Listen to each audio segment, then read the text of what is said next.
ફતેપુરા લાઈવમાં આપ તમામ દર્શક મિત્રોનું સ્વાગત છે। હું છું આપની સાથે રિપોર્ટર યાસીન ભાભોર। આજના મહત્વના સમાચારની વાત કરીએ તો 26મી મેએ દાહોદ ખાતે વડાપ્રધાનના કાર્યક્રમમાં ગયેલા ફતેપુરા આઈસીડીએસ કચેરીના કર્મચારીઓને ફતેપુરાના સીડીપીઓએ કારણદર્શક નોટિસ ફટકારતા ફતેપુરા તાલુકામાં ખળભળાટ। તારીખ 26 મે 2025ના રોજ દાહોદ જિલ્લાના મુખ્ય મથક દાહોદ ખાતે વડાપ્રધાન નરેન્દ્ર મોદીનો કાર્યક્રમ યોજાયો હતો, જેમાં ફતેપુરા તાલુકા આઈસીડીએસ વિભાગના કર્મચારીઓ પણ ગયા હતા।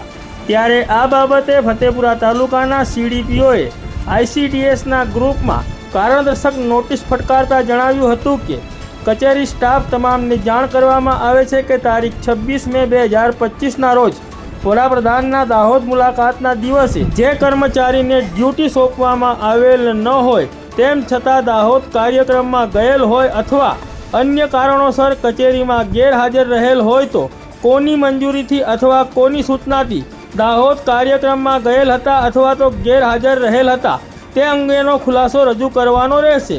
જો ખુલાસો સંતોષકારક નહીં જણાય તો તે દિવસની ગેરહાજરી ગણવામાં આવશે, જેની ખાસ નોંધ લેવી। આમ તારીખ 26 મે 2025ના રોજ દાહોદ ખાતે વડાપ્રધાનના કાર્યક્રમમાં ગયેલા ફતેપુરા આઈસીડીએસ વિભાગના કર્મચારીઓને ફતેપુરા તાલુકાના સીડીપીઓએ કારણદર્શક નોટિસ ફટકારતા ફતેપુરા તાલુકા આઈસીડીએસ વિભાગ સહિત સમગ્ર ફતેપુરા તાલુકામાં ભારે ખળભળાટ મચી જવા પામ્યો છે।